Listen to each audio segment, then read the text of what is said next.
لله الذي أرسل رسوله بالهدى ودين الحق ليظهره على الدين كله ولو كره المشركون.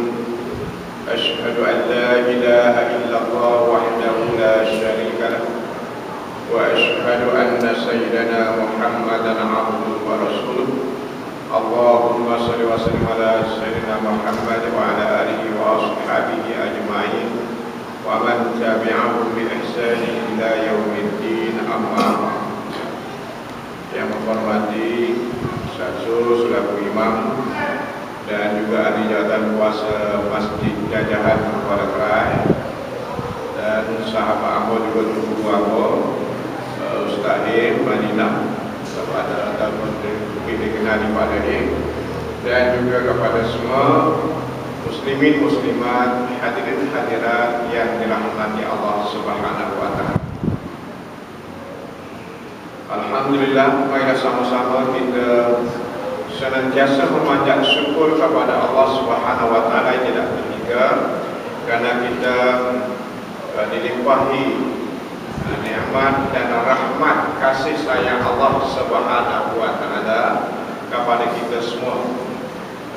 Di antara, dan kalau kita nak fokuskan tentang nikmat yang Allah kurniakan kepada kita, memang tak terfokus banyaknya di mana hidup kita ni dengan nikmat Allah SWT.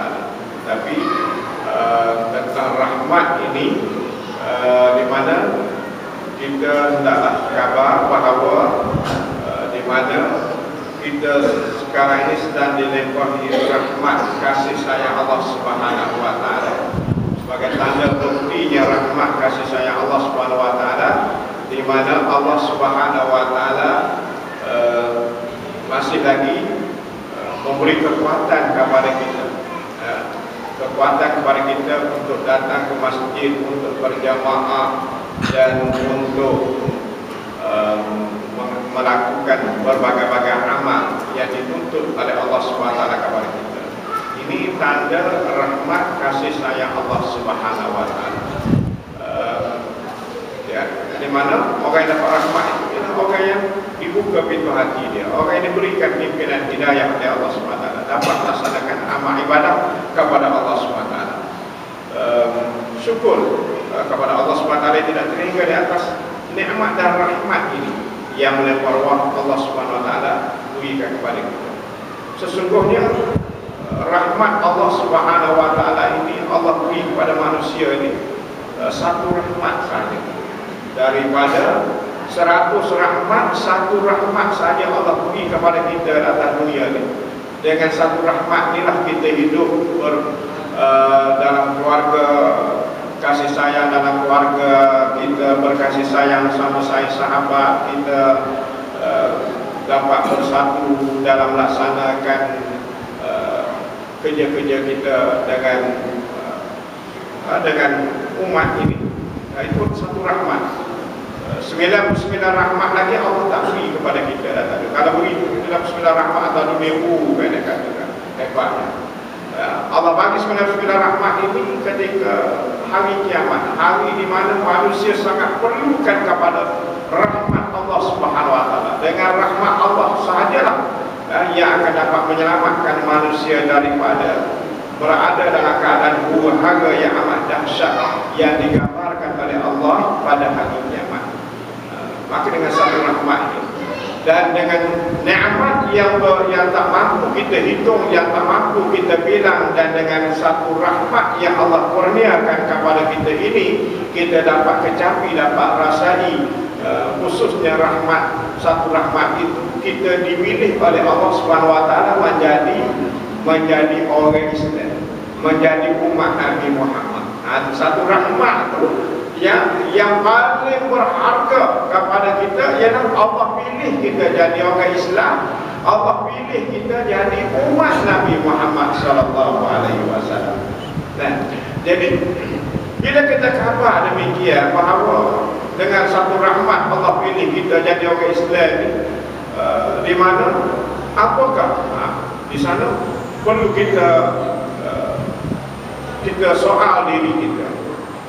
Apakah dengan Allah pilih aku sebagai orang Islam ini, aku telah merealisasikan Islam aku ini dengan sesungguh-sungguhnya? Itu persoalan pertama. Persoalan kedua, apakah dengan Allah Subhanahu wa taala pilih aku menjadi umat Nabi Muhammad sallallahu alaihi wasallam ini, aku benar-benar kenal Muhammad dan benar-benar menghayati sunnah Rasulullah sallallahu alaihi wasallam. Ini dia yang mesti kita persoalkan diri kita.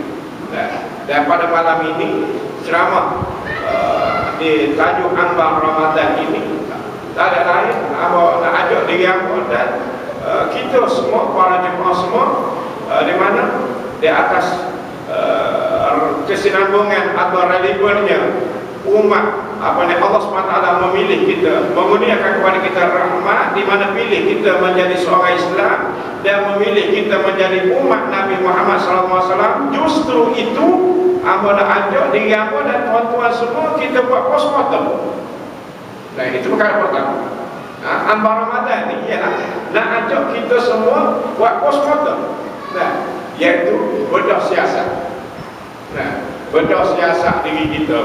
Pertama, bedah siasat tentang Islam yang kita akui, yang kita yang melontarkan tadi, bahawa kita rasa syukur kepada Allah SWT. Allah pilih kita sebagai seorang Islam, kita bedah siasat. Nah, saya sungguh kalau tidak Islam ni. Nah, dan kita bagaimana dengan sikap kita, dengan amalan kita, nah, dengan cara hidup kita, dengan budaya hidup kita terhadap Islam ini. Dan kita bersiasat di mana kita dipilih oleh Allah SWT menjadi umat Nabi Muhammad SAW ini. Apakah kita mengenali sungguh-sungguh Nabi Muhammad SAW dan kita menghayati sungguh-sungguh akan sunnah Rasulullah SAW? Ini dia bedah siasat. Dan amanah ajak bedah siasat, banyak lagi perkara yang kita nak bedah siasat pada malam ini, sementara menunggu isyak pada malam ini. Nabi SAW menyebut dalam bedah siasat, apakah kita menghayati sunnah Rasul? Apa gambaran yang disebut oleh Nabi SAW dalam satu hadis? La ya'tiyanna ala ummati ma ata ala bani Israil hatta haswan ahli bait ahli inkar minhum alaniya ummatan ummahu lakana bi ummati ma yasna'u dhalik wa anna bani Israil sataftariqu ala 72 millah wa sataftariqu ummati ala 73 millah kulluhum fin nar illa millatan wahidah. Qalu wa ma hiya ya Rasulullah? Qala ma ana alaihi wa ashabi. Akan datang di kalangan umat aku mengikut perangai Yahudi dan Nasara sedekah demi sedekah. Kita bedah siasat hari ini. Bagaimana dengan amalan umat hari ini, kita hari ini? Terpengaruh atau tidak dengan budaya Yahudi dan Nasara?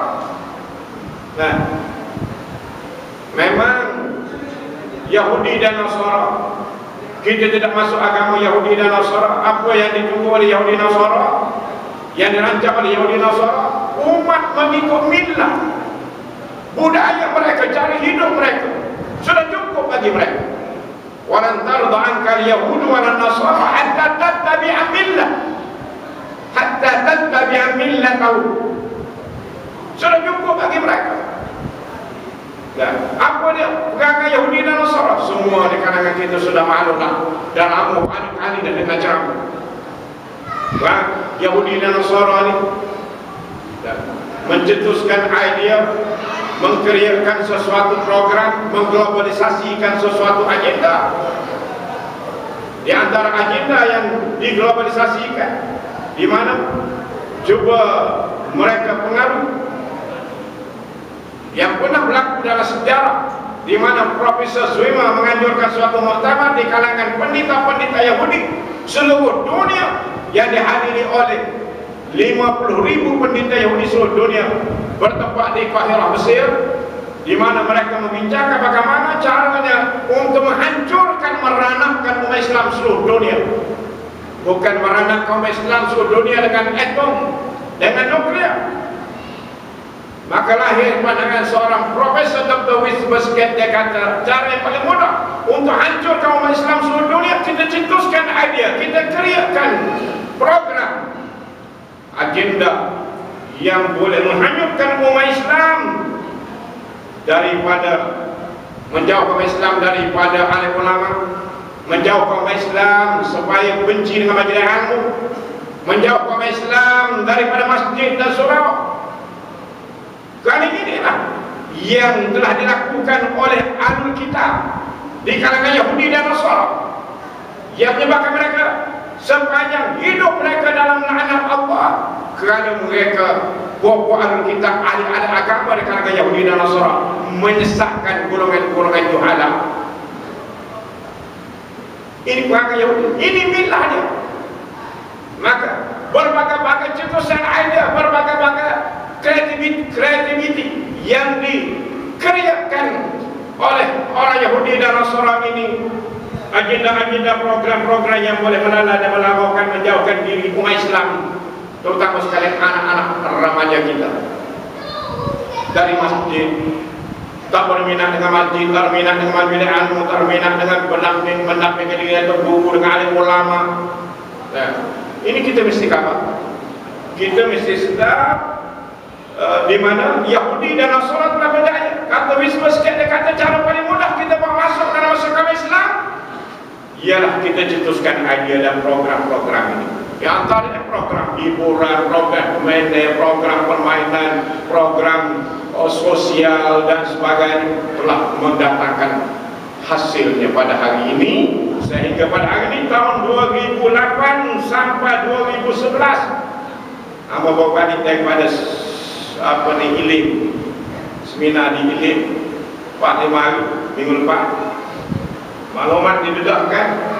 Inilah yang didedahkan kepada kita untuk kita sampaikan mesej ini kepada seluruh masyarakat umat Islam daripada 2008 sampai 2011. Apa dia maklumat? Majoriti anak muda Melayu telah melahirkan anak luar nikah hampir 250,000. Pernah keluar dari sahabat, tapi maklumat ini kita tengok sendiri, kita bincang sendiri dengan orang yang membuat research kajian ini. Dan setiap hari seluruh Malaysia lahir 65 orang anak luar nikah, seluruh Malaysia. Dan angka ribuan, aku tak ingat jumlah angkanya, ribuan, di mana anak gadis umur 15 tahun, 16 tahun, tingkatan 3 dan 4 menggugurkan anak. Menggugurkan anak di seluruh Malaysia. Tak termasuk lagi kes yang bunuh. Maknanya hasil daripada perancangan Yahudi ini berjaya menawan, mempengaruhi jiwa-jiwa remaja kita, anak-anak remaja kita, dengan mengikut budaya mereka. Apabila umat Islam sudah jauh dengan masjid, jauh dengan agama, jauh dengan majlis ilmu, nah inilah akibat. Itu baru kes sosial, tak masuk kes dadah, AIDS dan HIV dan sebagainya yang sangat mencemaskan kita, menakutkan kita, tuan-tuan. Ini postmortem yang pertama. Apakah kita menghayati sunnah Rasul? Nabi membayangkan akan datang kalangan aku mengikut jalan Yahudi yang Nasara sedekar sehingga kan orang Yahudi melakukan perbuatan terkutuk dengan mahram dia, ibu dia, bapa dia, dan saya umatku juga akan melakukan perbuatan demikian. Dan sesungguhnya Yahudi Nasara berpecah pada 70 firqah, manakala umatku akan berpecah pada 73 firqah, dan semua firqah masuk neraka, melainkan satu firqah saja masuk surga. Sahabat bertanya, firqah yang bagaimanakah cirinya, sifatnya yang masuk surga itu ya Rasulullah? Ma ana alaihi wa ashabi, kata Rasulullah, yaitu orang yang ikut aku dan ikut sahabat aku. Inilah kita nak, yang kita nak ambil, nak petik pada malam ininya, dan seterus sama-sama kita nak petiknya. Kita nak pastikan kita dalam budak siasat ini, postmodern ini, kita nak ikut Nabi dan nak ikut sahabat Nabi. Dah ikut Nabi, dah ikut sahabat Nabi. Sehubungan dengan apa yang diumumkan oleh Imam tadi, dah 10 sahabat ke apa pintu gini. Ya.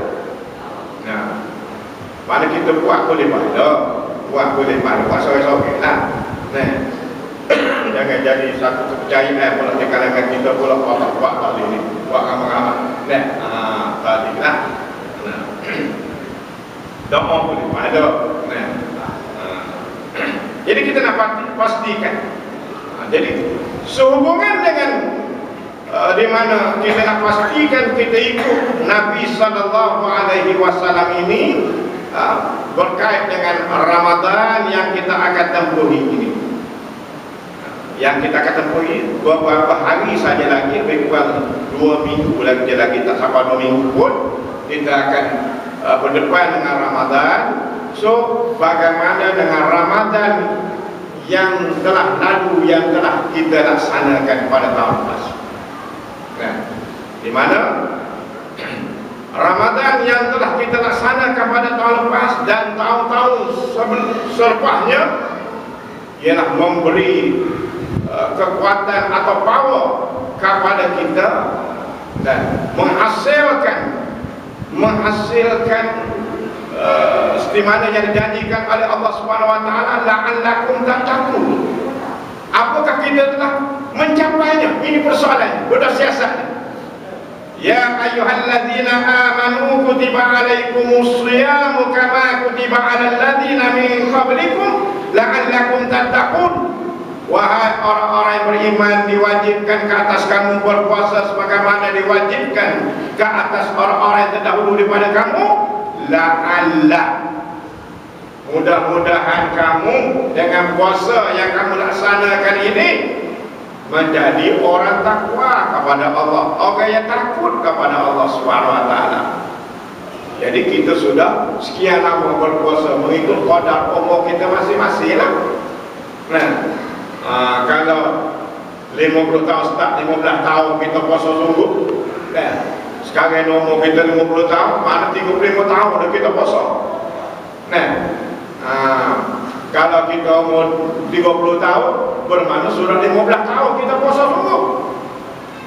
Jadi dalam kita membuat postmortem pada malam ini dan seterusnya bersama, kita buat postmortem sama, sudah siasat sama amat tidak nabi kan ini tuan-tuan. Kita mikir sore-sore, ya aku dah puasa setiap tahun ni. Dan aku mana lah aku ni, gugup ke dia. Nah, peningkatan amal aku, rasa takwa aku, sifat takwa aku, sifat sabar aku, sifat apa sifat lain tercapai ke dia. La'allakum tattaqun, moga-moga kamu menjadi takwa kepada Allah Subhanahu wa taala. Persoalan, bagaimana? Apakah takwa ini ada pada kita sekarang? Ciri takwa.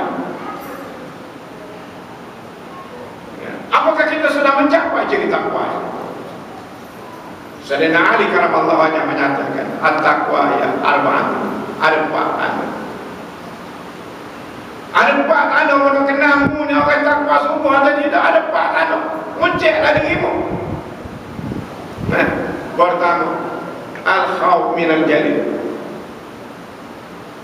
Jadi kita rasa gerun, rasa takut, rasa gemetar hati kepada Allah Subhanahu wa taala setiap masa.